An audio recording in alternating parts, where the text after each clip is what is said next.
Hi guys, welcome back to JordanSamuel Skin Talks. Let's talk. Hi, this is going to be, I don't even know why I'm going to say it's a short video. Let's just do the video and then see if it's going to be long or short. And it'll be what it'll be. First things first, I just got back from a weekend in LA. I was filming some videos with Narrative Joy, which are going to be amazing. They'll be on her channel certainly. Hopefully I will just transition the whole video over to my channel as well, just so I make sure you guys see it. She did a treatment on me, mini treatment, and which was sort of weird, and I think she was weird about it too, because we were doing it for the filming, not as an actual facial, and you really can't have like a half facial, but we did for purposes of filming, and my skin's now a little like, but it was great. We answered a lot of questions, and then we did a Q&A sort of together, things that I've heard from my viewers, things that she's heard from her viewers, and it was cool too, seeing people with, we have very similar philosophies. She is a huge mentor of mine, but it was interesting just speaking and talking about things, since we have slightly different views on things, I guess you could say. Anyway, let's jump in. This is going to be, I don't think, a surprise to anybody, but I had a ton of requests for, this is from Christine in Color Beauty. Hi. But she broke down she wanted to talk about pricing with products. I'm just going to leave it at that. There's no reason to talk about specific brands. You know what I'm talking about. She said, everyone is understandably up in arms about the price increases effective today. I would love to hear from someone in the industry, not so much about that line specifically, but in general, how do you determine when a price increase is necessary? Are the alternatives, i.e. changing supply, I do know how to read. Are there alternatives, examples, changing suppliers, packaging, etc.? How do you decide if you should increase a little every year to keep up with inflation, or wait until there's a change in your ingredient cost, potentially with the result that there's a significant increase in price at one time? How do you communicate these decisions to your customers? How can you create loyalty at a time when consumers are frustrated? Just some things swimming around in my head tonight. So great, because obviously, as you know, I like to be transparent and I like to disrupt a little bit. Well, so many things. First, this is going to sound terrible. You're used to it though. Obviously, any brand can do whatever they want, and any consumer can do whatever they want. So a brand can randomly raise their prices, obviously no big deal. If you decide you don't want to support, you don't support. If you do want to continue supporting and you understand, then you continue supporting, you understand. Honestly, that's sort of the end all of it. But yes, there are many things that go into it. Let's see. Usually when a price increase is necessary is really only when you've lost your margin.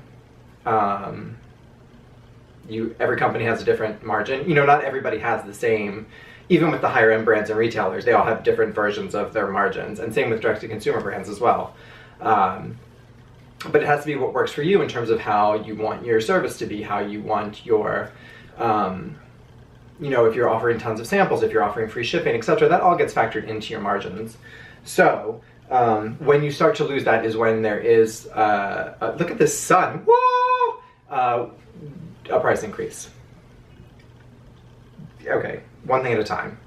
One thing at a time.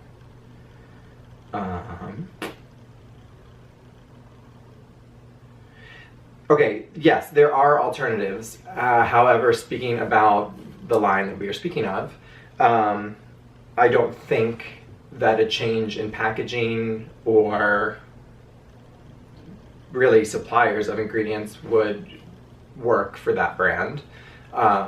They are very specific and about, obviously, where they source their ingredients from. They're mainly, what do you say, farm to face. And their packaging is very specific. And the thing is too, I think if they did that, then people would be up in arms for other reasons. So the fact that they can keep their formulas at the high standard and actually even get higher by going almost direct to, every single ingredient is almost direct to farm, and I think that is their goal. So yes, you can. For instance, for me, if something was not working, like a bottle, but I could get the same bottle from another supplier, then I could. However, specifically with the packaging of the company we're talking about, there is only one distributor of that in America. So there's no real choice with that. But yeah, you can play around with things like that. And a lot of brands sometimes, and a lot of brands when they're bought out by bigger companies, it becomes all about the bottom line, and then that's when you see a change in formulation, which doesn't make people happy either. So you get where this is going. It's a really hard, there's no right way to do it, essentially. And increasing every year to increasing. Now this is, I will probably be a company that has to increase a little bit every year.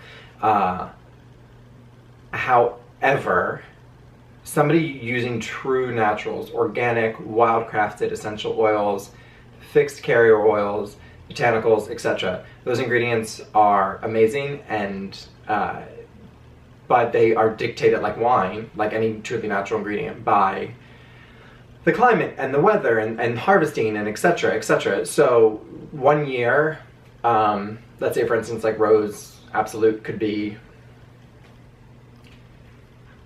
$100 for 3 ounces, and next year it could be $400 for 3 ounces. And that's going to be across the board too. Like, you couldn't really change it from supplier. There might be companies like a few dollars up or a few dollars below, but it will be that drastic of an increase. That happened 1 year to jojoba oil. So, which is why you see with wine too, sometimes some years wineries, you know, their Cabernet in 2014 and 2015, there's like a major difference in price. They try not to, but things happen. Of course, with wine, they're going like, they seem limited, but they're actually big compared to certain brands in scale of how many products they're doing. So that gets hard. So I think that sometimes happens where it's like, oh my God, this went up. Oh no, this went up again. Oh, this isn't going back down. Like, we've lost our margin. We need to like go on. And that's the other thing too. Usually a company doesn't raise the price ASAP. For instance, I just lowered my prices and then cost of a product went up.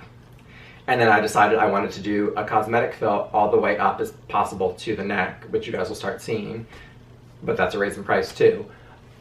So I'm losing some of my margin. I'm not raising the prices yet. I'm hoping to obviously build the brand and get more numbers so that I can, so as you obviously go up in volume, your prices drop down. We're talking like this much, but it's enough to make up the difference. So there are things like that as well.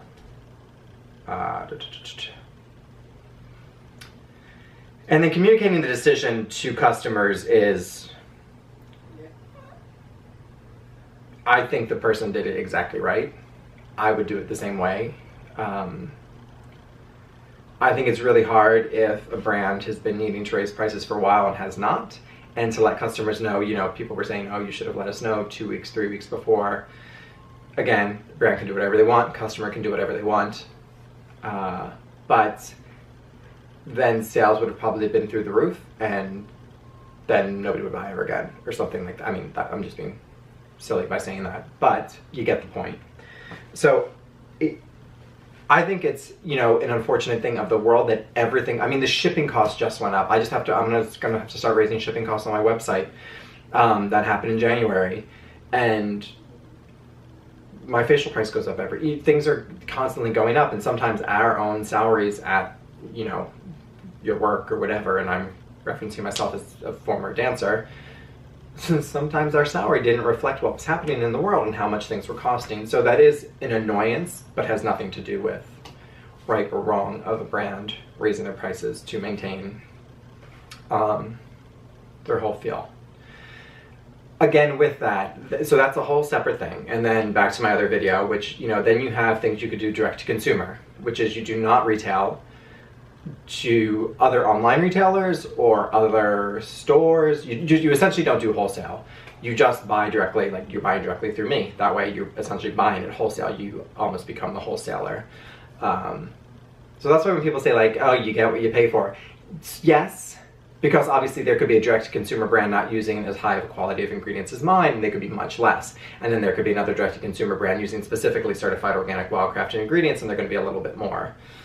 So yeah, you get what you pay for, but there's also different ways to do it. Then there's distribution. There's distribution if you're just doing it domestic. There's distribution if you're going global. All those things are factored in. So, food for thought, food for thought. And funny enough, I think actually, and the person probably would have come under fire had they not said anything, but I can think of so many brands off the top of my head that raise their prices constantly or do it in one bang overnight and nobody says anything. And they don't say anything. So who knows? I don't know what's better. But I think the transparency and the communication of that company was absolutely correct. Like I said, there's not necessarily a right way to do it, but they did it as, I think, respectfully as they possibly could. And at the end of the day, and that's how I feel too, it's like people will comment on about shipping costs of my line, or you don't have to buy it if you don't like it. I'm sorry, that might sound rude, but I'm not holding a gun to your head for you to buy it. You might have some FOMO and that's why you're upset about it, but if you can't afford something, just don't buy it. Just saying. You know, buy a glass of wine instead, enjoy your wine. We need less on our skin anyway, so buy less anyway. And I know that's been a big thing going on, the anti-haul thing, so buy less anyway, less but better. Hashtag less but better. Except buy from me. Okay, a few other things quickly. Okay, so let's see. So the London meetup, we have the space, it's official, April 29th, 12 to 3. It's gonna be in central London. Like I said, we have the place. Jane is dealing with all of that since she's over there. So I will put a Instagram up, but you can direct message at Jane Scrivener Skincare and let her know you are coming and she will send you a little invite. It's a smaller space, but it's a great space for sort of what we were looking for to accommodate people. If for some reason we get a huge response, we might just have people come like for an hour at a time over that. So the interaction between Jane, myself, and the guests can be more intimate, right? I think that's better. I can't tell if this is like super dark because I feel like I need to, I just look very shadowy, even though it's beautiful finally in Seattle. Okay, somebody wanted me to talk about pigment products, whether it's retinols, acids, alpha-arbutin, hydroquinone. I am going to say that because actually Narita Joy and I spoke about it and she is the expert on that, so we will get a more detailed response on that. Yay. Oh, okay, and then something, do you see this thing I'm waving here? Because it's A12 with retinol. I'm just teasing you. I looked crazy. So, something I've noticed just in this little quick JordanSamuel Skin Talks is that I think you guys, you ladies, you people, both, everybody, like such as, I hope some of you got that reference. I see people, like for instance, Caroline will go and say something like about a philosophy or about a product or about something. And then I happen to follow Dr. Sam and I'll just see that somebody wrote like, Caroline just said this, do you agree with this? And I see it all over the boards with me and like, oh, Jordan said this, do you agree with this? You, just like you could look up online if lavender essential oil is good for your skin, and you're going to see people say like it is the worst thing for your skin, and people say it is so safe and so awesome and so great. It's like going to WebMD, you know, everything is going to kill you. So there are many ways to great skin. I know I've said that before. I know Dr. Sam has said that. I know Caroline has said that. I know Narita Joy has said, like it goes on and on. So if you don't agree with somebody's philosophy, that's okay, but you don't have to go and find, because you will drive yourself crazy and you will confuse yourself even more, I believe. So something to think about. You really just have to trial and error. Like if something sounds like, oh, okay, that's good. For instance, we're on my channel. We're going to go with my philosophy. But if God, the light is so dramatic right now outside. I could be more professional and have like a light and a backdrop, but you know. But if you find that less products are better for you, go with less products. No matter if Korean Beauty says use 12 products, you don't have to. If 12 or if less is better for you, do that. If you find that you need 4 steps and that's like your sweet spot and it has to be this step, it has to be an acid, it has to be a retinol, it has to be an SPF, great. But you know, you have, I think we have, all of us, enough knowledge now with the internet, with people on Instagram, with Narita Joy, with Renee Rouleau, with Caroline Hirons, with, I don't want to leave anybody out, with Jane Scrivener, with myself, with Dr. Sam Bunting. I mean, the list goes on and on and on. And if I did not include you, I'm sorry, because you know I meant 2. Johanna Vargas. But everybody's going to have a slightly different feel and way, and also everybody's skin is different. So a lot of my products are created, of course, for what I see in the treatment room, but also for how my skin is and what works. And I think, which is why I really love esthetician-based or dermatologist-based brands, because they're seeing skin day in and day out, and they know what's going on, and they're seeing what's working. Specifically estheticians, because, you know, dermatologists are obviously doctors, and they're in the skin business, but they're not necessarily in skin care. Aesthetics is about skin care. So dermatologist is going to help with, you know, deep corset wrinkles, huge hyperpigmentation issues, scarring,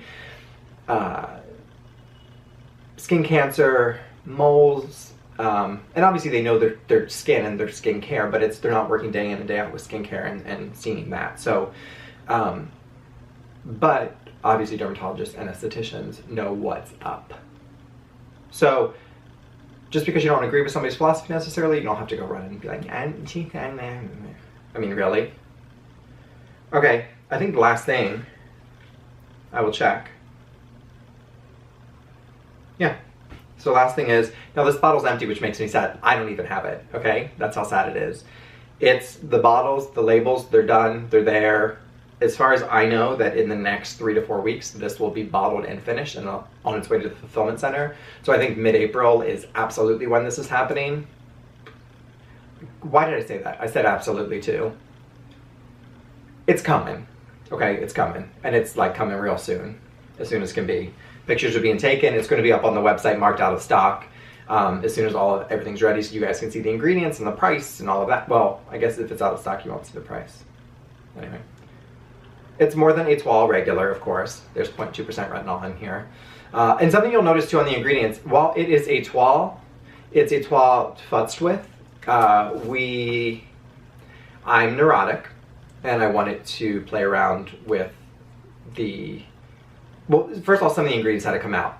So to get the 0.2% retinol in there, we removed the CoQ10, which then came with the squalene, which then we also wanted to remove the vitamin C. So all of that has been taken out to be replaced with the retinol. And then we just try to, I'm weird with texture. And so anytime you're entering something new in, I just wanted to futz with the texture. So you will see the oils are just in different order on the ingredient list. Anyway, I just like to talk about ingredients, and I got closer. I know you saw this on, is that doing anything? There, look at that beauty. So, black glass bottle, pump packaging, 1 ounce. It'll be a cosmetic fill though, so it'll be filled right up to the tippy top. So it'll actually be more than 1 ounce. But that'll be the next product out. Then after that will be Grand Plie. Then I have 2 more things up my sleeve, which I would love to get out this year. And at the rate we're going, it could happen. But I think you'll like them. Anyway, it was nice chatting. I know this was a little like blah about pricing, but I hope you guys liked it. Like I said, I see at the 20-minute mark, so it wasn't short. I can talk. Thank you guys for watching. Thank you for your support. Thank you for your questions. Thank you for being awesome. Thank you for being super nice to each other. You better be nice to each other, because I'll bully the bullies. I'm the person that will bully the bullies, which is wrong, but I will. It's the Italian. Anyway, thanks for watching, guys. I hope you're well. It is spring. Well, no, it's not. It's almost spring, and it's sunny, and yay. Mwah. Love you. Thanks for watching. Please subscribe. Bye.